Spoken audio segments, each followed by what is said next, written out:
MC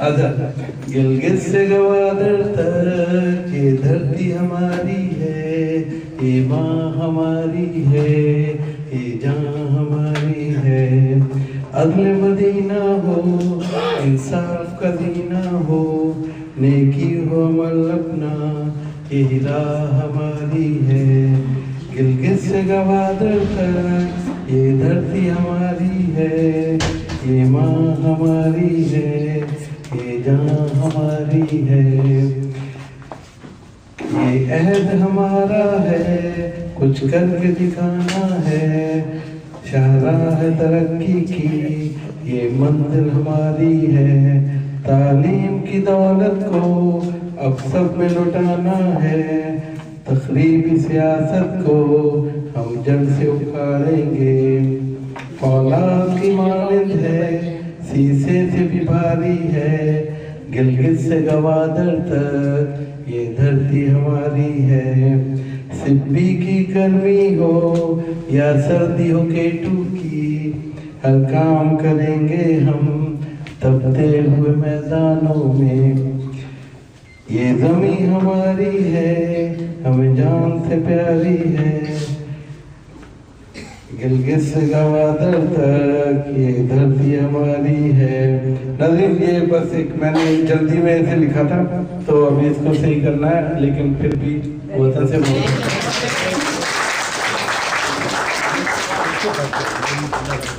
Vancouver کی جان، دل اپنا پاکستان۔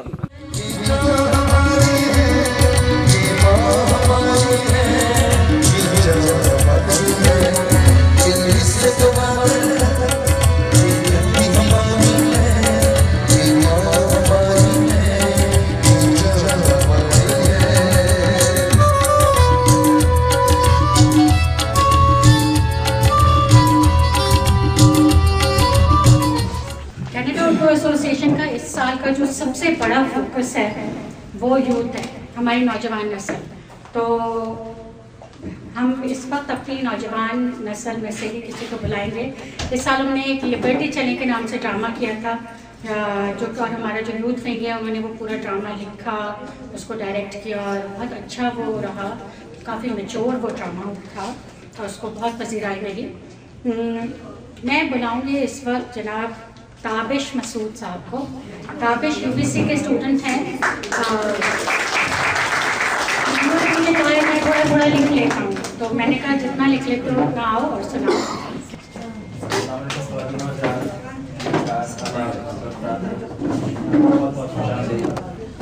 میں مختصراً تعارف کرا دیتا ہوں۔ میرا نام تابش طارق مسعود ہے اور میں کراچی سے تعلق رکھتا ہوں۔ یہاں UBC میں میں بین الاقوامی تعلقات کی اختصاصی تعلیم حاصل کر رہا ہوں اور اس کے ساتھ ساتھ مذہب اور ادیان سے متعلق بھی اختصاصی تعلیم یہاں پہ میں اس کے حصول میں پیش ہوں۔ اس کے علاوہ جہاں تک شعر و شاعری سے ہمارا تعلق ہے تو وہ ہمارے خانوادے کی بدولت بھی بہت حد تک ہمارے اندر اس کا شوق پیدا ہوا ہے۔ اسماعیل میرٹھی جو کہ اردو زبان کے بڑے عظیم شاعر ہیں، وہ ہماری نانی کے پردادا ہیں۔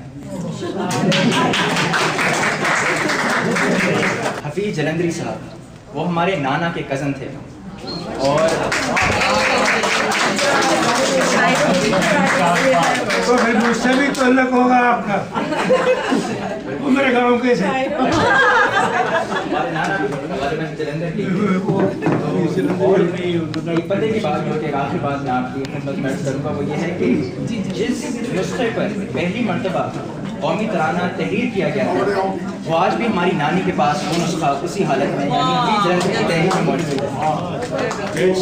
تو اس تناظر میں جو ہے وہ ہمیں شعر و شاعری کا بہت شوق ہے، یہاں تک کہ ہم عربی اور فارسی شاعری بھی کر سکتے ہیں۔ اگر آپ جو ہے وہ عرض کریں گے تو ہم فارسی اشعار بھی آپ کی خدمت میں پیش کر دیں گے اور عربی بھی ہم باضابطہ بول پیش کریں۔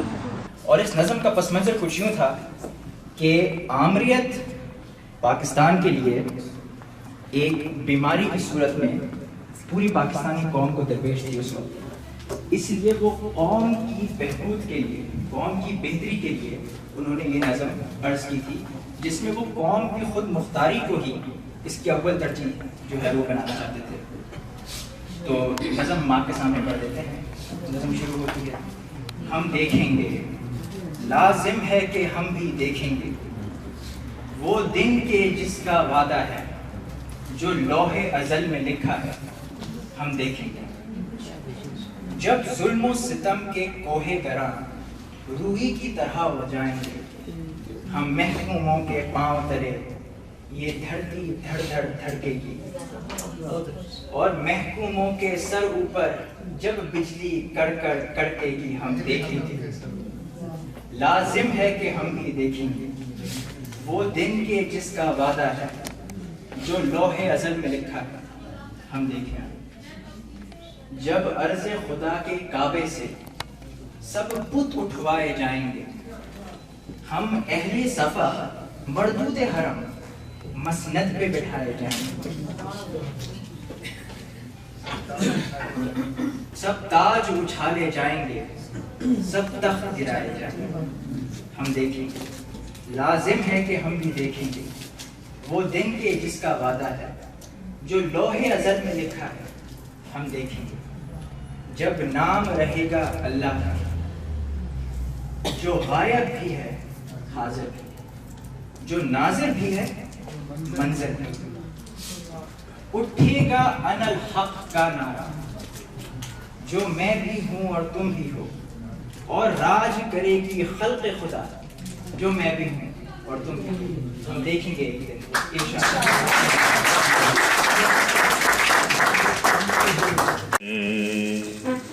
تیری زلفیں، تیری آنکھیں، تیرے عارض تیرے ہوں، کسی انجانی سی معصوم خطا کرتے ہیں. خلوت بزم ہو یا جلوت تنہائی ہو، تیرا پیکر میری نظروں میں ابھر آتا ہے. چال ہے اودی مورا ورگی، چال ہے اودی مورا ورگی، ٹردی نال اداواں میں نس کے کتھے جاواں. تے مٹھ مٹھ موٹی اکھ کڑی دی، گز گز لمبیاں باواں میں نس کے کتھے جاواں. شاعری ذکر ہے جام اور میخانوں کا، شاعری ذکر ہے چھلکتے ہوئے پیمانوں کا، شاعری ذکر ہے امت بھری نگاہوں کا، شاعری ذکر ہے ان نیم وا آنکھوں کا، شاعری ذکر ہے مل مل کے بچھڑ جانے کا، شاعری ذکر ہے عشق میں دیوانوں کا، اور شاعری ذکر ہے ہند کی ان راتوں کا، اور شاعری ذکر ہے ٹوٹے ہوئے ان وعدوں کا، اور شاعری ذکر ہے صدمات کے اٹھانے کا، شاعری ذکر ہے چاک گریبانوں کا، شاعری ذکر ہے سید سے دل لگانے کا.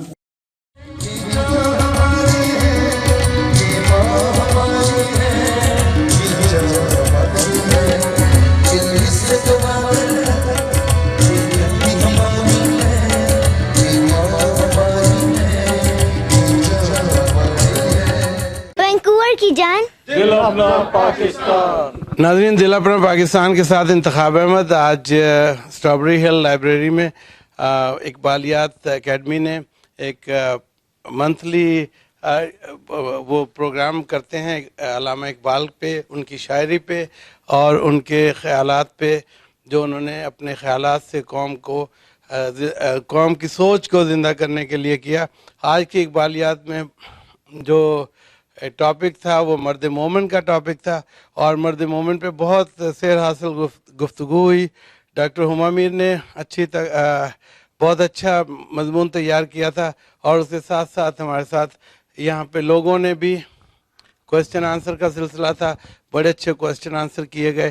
تو یہ اس ہفتے کی وینکوور کی سرگرمیوں میں ایک سرگرمی ہے. دیکھتے رہیے وینکوور کی جان، دل اپنا پاکستان. Thank you. اچھا، تو ہم اس شعر پہ بات کر رہے تھے، نرم دم گفتگو گرم دم جستجو پاک دل و پاک باز. تو اس شعر کو جب میں پڑھتی ہوں تو میرے دماغ میں ایک اور شعر آتا ہے، ہو حلقہ یاراں تو بریشم کی طرح نرم، ہو حلقہ یاراں تو بریشم کی طرح نرم، رزم حق و باطل ہو تو فولاد ہے مومن. اب یہ ہے کہ احباب کے ساتھ، دوستوں کے ساتھ، لوگوں کے ساتھ ہمیں مرد مومن کیسا نظر آئے گا. ہمیں مرد مومن بہت ہی ہمبل، ڈاؤن ٹو ارتھ، محبت کرنے والا ایسا نظر آئے گا. لیکن جب رزم حق و باطل ہو تو فولاد ہے مومن.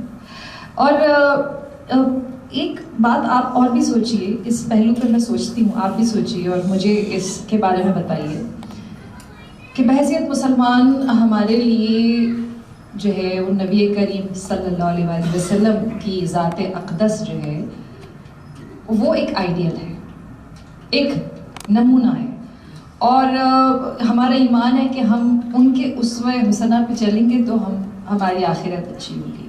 تو اب دو چیزیں ہیں، ایک قرآن ہے جسے ہمیں تھام لینا چاہیے، اس کی تعلیمات پہ عمل کرنا چاہیے، اور ایک سیرت نبوی صلی اللہ علیہ وآلہ وسلم ہے. تو اگر مسلمان کو مرد مومن ہونا ہے تو ہمارے لیے مرد مومن نبی کریم صلی اللہ علیہ وآلہ وسلم کی ذات ہے. تو وہ ہے مرد مومن، اور ان کی تعلیمات پہ ہمیں عمل کرنا ہے، ان کے اسوے پہ ہمیں چلنا ہے. آپ اس بارے میں کیا کہیں گے؟ آپ کچھ کہہ رہی ہیں ہے نا؟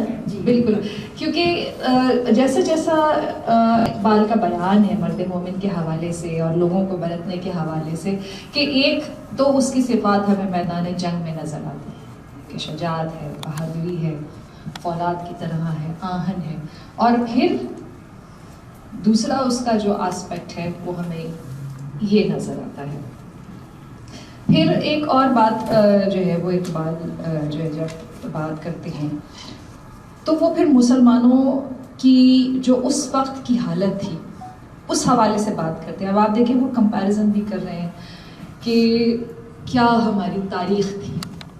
اگر آپ جو ہسٹری پڑھیں، اور اگر ہسٹری نہ بھی پڑھیں تو یہ علامہ اقبال کا کلام پڑھ لیں جو انہوں نے اسپین کی مسجد میں جو کہا، یا اور بھی جگہ جگہ دیکھیں آپ ہمیں شاعری میں ملتا ہے کہ باقی جو ہمارے اس دور کے تحریک آزادی کے رہنما تھے وہ تو اپنی تقاریر میں کہتے تھے، اقبال نے اپنی شاعری میں وہ چیز پیش کی کہ ہماری کیا تاریخ تھی، کیا عظیم الشان دور تھا کہ مسلمانوں کی حکومت کئی بر اعظموں پر تھی. اور پھر ایک ایسا وقت بھی آیا کہ مسلمان زوال پذیر ہو گئے، اور پھر انہوں نے اس کی وجوہات بھی لکھی ہیں کہ وہ کیوں ان پہ زوال کیوں آیا، اور پھر اب اس تاریک صورتحال سے باہر کیسے نکلا جائے، یہ بھی علامہ اقبال بتا رہے ہیں. اور اسی لیے میں سمجھتی ہوں کہ علامہ اقبال کو جو تمام شاعروں پر سپیریارٹی حاصل ہے، جو برتری حاصل ہے، اس کی ایک بہت بڑی وجہ یہ ہے جو ایک روحانیت یا خدا سے یا مذہب سے جو لگاؤ یا اٹیچمنٹ ہے، یہ جو ریفلیکشن ہے. دیکھیں شاعر تو سبھی اچھے ہیں، غالب سے بڑا کوئی شاعری نہیں ہے. شاعری میں تو حرف آخر ہے، غالب ہے نا، حرف آخر ہے، اور غالب میر تقی میر کو مانتے تھے. ریختہ کے تم ہی استاد نہیں ہو، غالب کہتے ہیں اگلے زمانے میں کوئی میر بھی تھا. اور اقبال غالب میر کے جو ہے وہ معترف تھے. لیکن اقبال کی شاعری میں کیا بات ہے، ہم کیوں اتنے ایموشنل ہو جاتے ہیں علامہ اقبال کے نام سنتے ہی؟ دیکھیں ایک شاعر ہونا ایک بات ہے، لیکن ایک جو ہمیں ڈیووشن ہے، جو ہم یہاں پر آتے ہیں اقبال کے بارے میں بات کرتے ہیں، علامہ اقبال کی شاعری پہ بات کرتے ہیں، علامہ اقبال نے جو کچھ کہا اس پہ بات کرتے ہیں، اس کی کیا وجہ ہے؟ اس میں ایک عقیدت ہے، تھوڑی سی پسندیدگی اور محبت کے ساتھ ساتھ اقبال سے ہماری عقیدت ہے. کیوں افضل صاحب؟ اور اس کا ریزن مجھے ایسا لگتا ہے کہ یہ ہے. اور علامہ اقبال آفاقی شاعر ہے. آفاقی کا مطلب یہ ہے کہ ان پر ایک کیفیت طاری ہوتی تھی، اور جس طرح سے ایک آمد تو سب پہ ہوتی ہے، اسی طرح کی کیفیت تھی ان پہ. اور اگر مشاعرات وغیرہ میں یہ ہوتا ہے، مشاعروں میں یہ ہوتا ہے کہ اگر آپ کوئی طرحی مصرع دے دیں شاعروں کو اور کہیں کہ چیز پر موضوع کریں، علامہ اقبال کے ساتھ یہ نہیں تھا.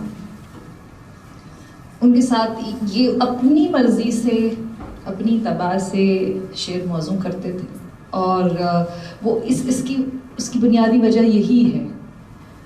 ایسا نہیں کہ اگر ان سے کہیں کہ آپ جی یہ اس پر شعر کہہ دیں یا اس پہ کہہ دیں، غالب تو کہہ دیتے ان کا چھالیہ پہ شعر کہہ دیں، چھالیہ پہ غزل ہو گئی اس پہ کہہ دیجیے، اتنے قادر الکلام تھے. ان کا معاملہ بالکل مختلف ہے. تو ایک قلبی تعلق اور عقیدت کی بہت بڑی وجہ جو ہے وہ یہ ان کی شاعری میں مذہب کا ہے، اور جس میں ہمیں شکوہ جواب شکوہ آپ نے پڑھا ہو تو اس میں ہمیں ملتا ہے کہ وہ کہہ رہے کہ ہم نے جو ہے یہ کیا، ہم نے یہ کیا، مگر برق گرتی ہے تو بیچارے مسلمانوں کو. پھر اس کے بعد جو جواب شکوہ ہے کمال ہے. میں کو تھوڑا سا پڑھوں گی. کافر کو میں نے حوروں بیچارے مسلمان. جی جی جی جی ساری جو ہیں کوالٹی اس میں بالکل.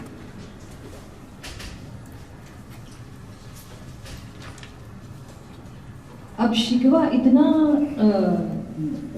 بڑا ہے، میں اس میں تھوڑا سا ایک اس کا پڑھ رہی ہوں. ٹل نہ سکتے تھے اگر جنگ میں اڑ جاتے تھے، پاؤں شیروں کے بھی میدان سے اکھڑ جاتے تھے. تجھ سے سرکش ہوا کوئی تو بگڑ جاتے تھے، تیغ کیا چیز ہے ہم توپ سے لڑ جاتے تھے. نقش توحید کا ہر دل پہ بٹھایا ہم نے، زیر خنجر بھی یہ پیغام سنایا ہم نے. تو ہی کہہ دے کہ اکھاڑا در خیبر کس نے، شہر قیصر کا جو تھا اس کو کیا سر کس نے.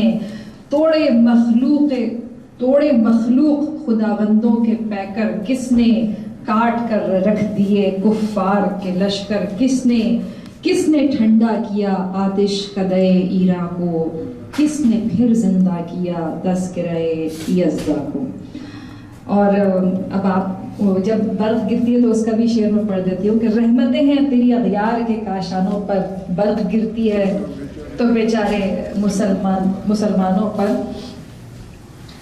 اب یہ پوری ایک کیفیت ہے، ایک پوری جو ہے وہ میں سمجھتی ہوں کہ ایک شکوہ جو ہے صرف ایک خیال نہیں ہے بلکہ ایک سٹیٹ ہے، اور اس کا اظہار انہوں نے بہت خوبصورتی سے کیا ہے. اور اس میں کچھ اس کی خوبصورتی ہے کہ اس میں کچھ لمیٹیشنز کا بھی انہوں نے خیال رکھا ہے. اس کے بعد جب جواب شکوہ آیا ہے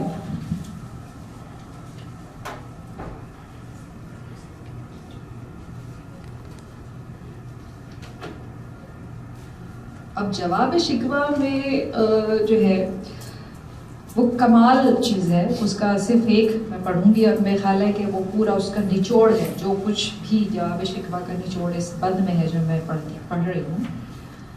منفعت ایک ہے اس قوم کی، نقصان بھی ایک ہی سب کا نبی، دین بھی ایمان بھی ایک، حرم پاک بھی اللہ بھی قرآن بھی ایک، کیا بڑی بات تھی ہوتے جو مسلمان بھی ایک، فرقہ بندی ہے کہیں اور کہیں ذاتیں ہیں، کیا زمانے میں پنپنے کی یہی باتیں ہیں.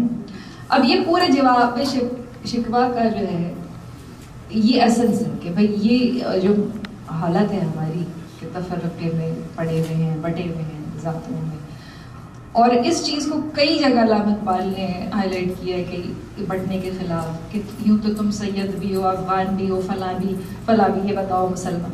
تو اب یہ اور خاص طور پہ اس کا آخری جو شعر ہے جواب شکوہ کا آخر، کی محمد سے وفا تم نے تو ہم تیرے ہیں، کی محمد سے وفا تم نے تو ہم تیرے ہیں، یہ جہاں چیز ہے کیا لوح قلم تیرے ہیں. کیا بات ہی ختم ہو گئی اس پر. تو یہ حاصل ہے اس کا. اب مرد مومن اب اس پہ بات ہو چکی ہے کہ اس کا مطلب صرف کوئی جینڈر کا نہیں ہے، بلکہ یہ ایک اصطلاح ہے جو سب کے لیے استعمال ہوتی ہے، اور اس میں مرد و عورت دونوں ہی آتے ہیں. اور رفیق صاحب مجھے کہہ رہے تھے کہ وہ یہ جو کلام ہے ہر لہجہ ہے مومن کی نہیں آن، وہ آپ لگائیں گے پڑھنے ملکہ ترنم نور جہاں کی آواز میں.